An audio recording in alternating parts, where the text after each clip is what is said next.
السلام عليكم ورحمة الله وبركاته. وحشتونا كتير من الموسم اللي فات لغاية النهاردة.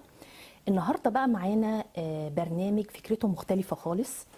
في مصر في قصص كفاح كتيرة جدا، مصريين مكافحين ونتيجة كفاحهم طبيعي اللي هم ينجحوا في مجالهم. معانا قصص كفاح في البرنامج في جميع المجالات، وحاجة تفرح المصريين لما يحطوا حاجة في دماغهم ويسعوا وتوكلوا على الله ويبقى في شغل بضمير، الإنسان بينجح. ومعانا النهاردة مثال لما نعرضه هتعرفوا إن هو قدوة في المجال. معانا النهاردة باشمهندس طارق مطر، رئيس مجلس إدارة شركة الباشمهندس. أهلا بحضرتك. اهلا وسهلا بيك يا دكتور. منورنا النهاردة في البرنامج. انا اسعد، ربنا يخليك يا رب. قصة حضرتك قصة كفاح كبيرة وعظيمة، وبقالك في المجال سنين كتيرة. تمام. عايزين بقى نتعرف على حضرتك، على مجال شركة حضرتك الأول كانت في إيه؟ احنا شركتنا اسمها شركة الباشمهندس لقطع غيار السيارات. احنا موجودين تقريبا دلوقتي من سنة 2019، يعني داخلين حوالي على 5 سنين. الحمد لله في خلال ال5 سنين دول قدرنا ان احنا نكون شوية منتشرين. ابتدينا الأول بمقر صغير لمقر شركتنا. هو احنا عبارة عن توريد قطع غيار سيارات. ابتدينا بمكان صغير والحمد لله بفضل الله النهارده وصلنا لحد الفرع الثالث. بقى عندنا 3 فروع. فرع موجود في جسر السويس، الفرع الثاني موجود في المرسيدس في شارع المرسيدس في الحرفيين، والفرع الثالث بتاعنا موجود في النزهة الجديدة. وإن شاء الله بإذن الله في 2024 مخططين بإذن الله يبقى في فرع رابع بتاعنا في مدينة الشروق إن شاء الله. ما شاء الله ما شاء الله. نقول بقى ايه مجال حضرتك، ندخل بقى جوه الشركة ونشوف حضرتك بتشتغل في أي مجال بالظبط. احنا شغلنا هو عبارة عن توريد قطع غيار سيارات. بنشتغل في قطع غيار العربيات اللي هي النيسان واللانسر والكيا وهيونداي. دي الماركات اللي احنا بنشتغل فيها، وبنعتمد ان احنا بنجيب لها قطع غيار وبنقوم ببيعها عن طريق اما معارضنا اللي موجودة او عن طريق صفحتنا على الفيسبوك. ومش بس كده، كمان احنا كمان عاملين خدمة ان احنا عاملين قناة تعريفية للسادة ملاك السيارات والقائدين، ان احنا بنعرفهم على عربيتهم. القناة دي اسمها الباشمهندس معاك قطعة بقطعة.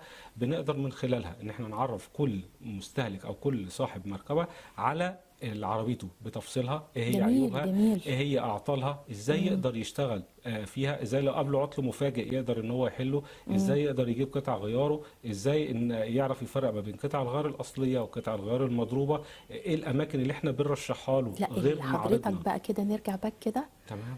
الجزء بتاع نعرف قطع الغيار الاصليه من المغشوشه دي، ده سؤال لوحده. تمام. لان الناس فعلا بتروح اماكن طبعا معروفه في مصر بيشتروا قطع الغيار. تمام. وبيلاقوا الفرق كبير في الاسعار وما بيعرفوش. تمام. فده عايزينه نشرحه للساده المشاهدين. انا نازله دلوقتي اشتري قطع غيار للعربيه بتاعتي. تمام. واحد بيقول لي ان قطع الغيار دي ب1000، وواحد بيقول لي مثلا ب1400. تمام. تمام. انا اعرف منين؟ مش عشان فرق السعر ممكن اقول مثلا ده اصلي وده مغشوش. تمام. مش شرط. لا خالص. السعر مش شرط. لا خالص. انا اعرف منين بقى كده وانا ما عنديش خبره؟ تمام. اللي ده الاصلي وده المغشوش. تمام. حضرتك اتكلمنا عن جزئيتين دلوقتي مختلفين وفي نفس الوقت هم مهمين. هل قطعة الغيار الأصلي بالشرط إن هي تكون أغلى؟ لا طبعا، هي مش مقياس. وفي نفس الوقت اختلاف السعر، ليه ده بيبيع ب1000 وده بيبيع ب1400 كمثال، مع إن الاتنين نفس المنتج. قطعة الغيار الأصلية هي اللي بتبقى خارجة يا إما من التوكيل أو الوكيل. توكيل يا وكيل. يا وكيل بالظبط. ودي بتبقى معروفة، بتيجي بالخبرة او بيجي اللي بيسموها الحرفي هو اللي بيبقى عارف فيها اكتر. بالنسبه لاختلاف السعر، اختلاف السعر ده بيبقى راجع بقى لثقه العميل، ثقه المحل اللي انت بتتعاملي معاه. في ناس بتزود اسعار لاضطراب السوق الفتره اللي احنا موجودين فيها وارتفاع الاسعار المبالغ فيه، سواء كان من المستورد او كان من صاحب المحل ذات نفسه، او استغلال لحاله عدم الاستقرار المالي او المادي اللي موجود في السوق، او لندره قطع الغيار ذات نفسها. ده كلها حاجات بتؤدي لتفاوت اسعار قطع الغيار من مكان لمكان تاني. انا نصيحتي اللي حابب برضه اوجهها واللي حابب في كل وقت ان انا باكد عليها، ان في حاله حضرتك عايز تعمل صيانه او بتغير اي حاجه خاصه بالعفشه بالموتور، لازم ولابد ان انت تستخدمها قطع غيار اصليه، لان مفيش اغلى من روحك اللي راكبه العربيه. طبعا. روحك هي اللي راكبه العربيه وامان ليك، فعشان كده ما تستخدمش الحاجات المضروبه. ودي بقت للاسف منتشره في السوق جدا جدا جدا، للظروف اللي احنا موجودين فيها عموما، يعني لان كل ما قل المعروض كل ما زاد السعر وكل ما زاد السلع المضروبه. طيب في حاجه برضو معروفه قوي في السوق ومنتشره، يعني لما يجي يشتروا قطع غيار يقول لك ايه، القطع غيار دي مستعمله. تمام. وطبعا مستعمله بايه سعرها بينزل المفروض عن الطبيعي. تمام. طيب القطعه دي اللي انا اخدها علشان مثلا ايه، في ناس يعني الحاله الاقتصاديه عامه في البلاد كلها مش احنا بس يعني، فبيدوروا على حاجه تمشي الحال. تمام. طيب انا اعرف منين ان القطعه دي ممكن تقعد معايا فتره ما يكونش فيها عيب، رغم ان هي مستعمله ما يكونش فيها عيب؟ تمام. ازاي بقى؟ هقول لحضرتك، بالنسبه لقطع الغيار المستعمله احنا كنا عاملين استفتاء، لو انت حابب تغير قطعه غيار في عربيتك، تمام. تحب تجيبها جديده اصلي ولا تجيبها مستعمله ولا تجيبها اللي هو بيسميه القطعه البديله اللي هي سواء كانت تايواني او صيني. فانا فوجئت حتى من رده الفعل او الناس اللي دخلت وعلقت او عملت شاركت معانا في الاستفتاء، ان كله بيؤيد ان هو يفضل ان هو يجيبها جديده اصلي، بس نظرا للظروف الاقتصاديه فبيضطر ان هو يجيبها مستعمله. مع العلم ان قطعه الغيار المستعمله العمر الافتراضي بتاعها بيكون اقل، لان هي اصلا مستهلكه. ومفروض ان هي طالما حاجه مستهلكه ان هو سعرها يبقى اقل. احنا بنفوجئ ان قطع الغيار المستعمله دلوقتي سعرها اعلى من الجديد. وده راجع لعقيده موجوده في عقولنا احنا، ان لا دي الحاجه الاصلي بتاعت العربيه، دي الحاجه بتاعت بلادها. مع العلم ان هي الحاجه مستهلكه وحاجه مستخدمه وحاجه عمرها الافتراضي لو هي نازله من المصنع التصميم بتاعها العمر الافتراضي سي 10 سنين، فهي خلاص هي فاضل في العمر الافتراضي بتاعها سنتين، انت ما تعرفش اللي كان مستخدمها قبل منك انا كنت لسه هسأل لحضرتك سؤال، يعني هو واحد دلوقتي بدل حاجه في العربيه، طب بدلها ليه؟ ايه السبب؟ اكيد فيها عيب. بالظبط. طب ما انا بشتريها بعيبها. تمام. مش هتقعد معايا. تمام. وده على فكره ده دلوقتي موجود، ان يعني هنقول نسبه كبيره جدا من قطع الغيار اللي موجوده او قطع الغيار المستعمله اللي موجوده في السوق للاسف هي بيعاد تصليحها. يعني دي خطر على العربيات برضه. طبعا. وعشان كده بنصح اي حد حابب ان هو يشتري قطع غيار، دور على المكان الصح. دور على المكان الثقه اللي انت تقدر تشتري من عنده، واللي هو ما يعني تبقى واثق ومطمن ان انت بتتعامل معاه. ودي سهل قوي ان انت تعرف، سهل جدا ان انت تعرف المكان ده ثقه ولا لا. عن طريق الجروبات اللي هي اصلا معموله لخدمه المستهلك. ده اهم حاجه.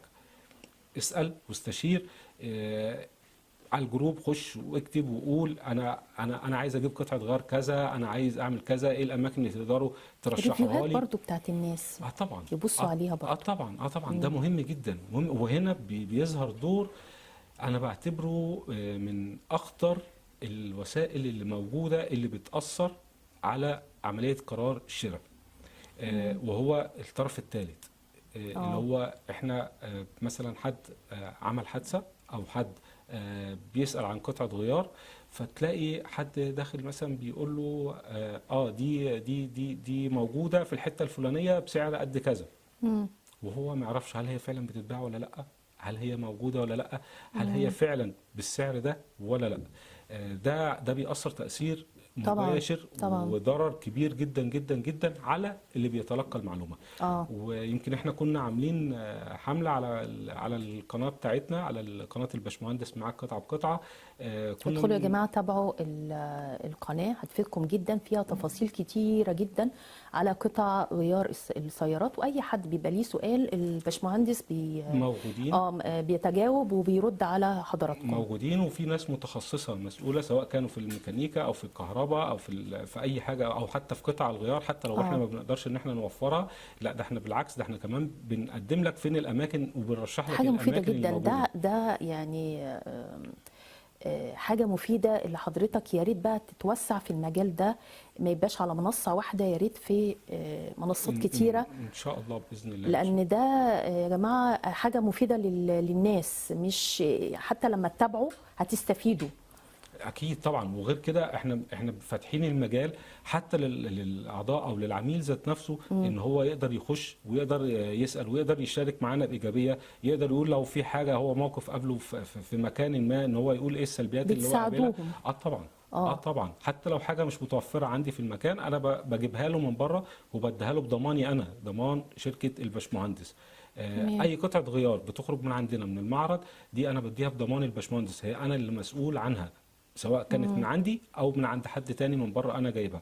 دي انا بجيبها وبأديها بضماني انا، لان الروح اللي راكبه العربيه دي انا امانه. مسؤول. دي امانه. امانه. بالظبط. أمانة. بالظبط. طب بما اننا بقى موضوع العربيات بقى، احنا داخلين كده على اول السنه. تمام.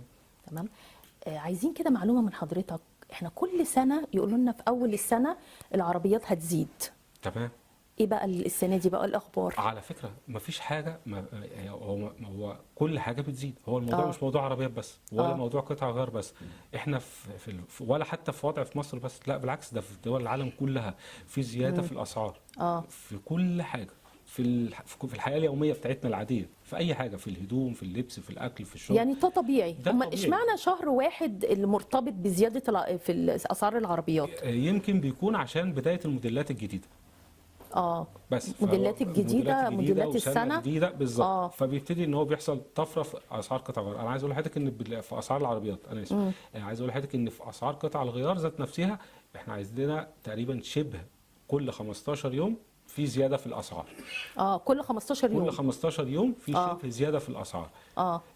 وده راجع طبعا لارتفاع سعر الدولار، عدم استقرار اسعار الصرف بتاعته، راجع شويه لقله المعروض وقله الاستيراد. فده بيخلي المعروض قليل وبيخلي الطلب كتير. فده اللي بيخلي ارتفاع الاسعار الموجوده طبعا لاصحاب النفوس كمان الضعيفه اللي بيستغلوا الظرف وبيستغلوا الحاله اللي موجوده في البلد، وبيبتدي ان هو يعلي الاسعار من عنده. تمام. احنا طبعا هننزل العنوان اللي خاص بالشركه بتاعت حضرتك، وهننزل برضو اسم القناه عند حضرتك عشان الناس تدخل وتتابع. وطبعا ده يا جماعه حاجه مفيده جدا، ده معلومات كده فري هتاخدوها على النت من شركه الباشمهندس. لما يبقى في عندنا هنا في البرنامج بنجيب القصص الكفاح، بتبقى ضيوفنا متميزين جدا، المتابع لازم بيستفيد من الضيوف. النهارده اتكلمنا مع حضرتك عن قطع الغيار، وطبعا الحلقه دي مش كافيه، حضرتك تشرفنا بقى مره واثنين باذن الله علشان نفيد باذن الله الساده المشاهدين. الباشمهندس فاز طبعا في مهرجان جيني ستوب، بما انه قصه كفاح متميزه ونجاح. قصص الكفاح يا جماعه مش ضروري يكون سنوات طويله، لا، ممكن سنتين ثلاثه وحققت بيهم نجاح، ممكن مقابل حد قعد فيه 20 سنه ما حققهمش. ده نتيجه جهد وتعب وضمير في الشغل ده. اول حاجه لازم الضمير في الشغل، حابب الشغل هتديله الشغل هيديك. الحمد لله. طب قولي لي عند حضرتك في الشركه كم واحد شغال؟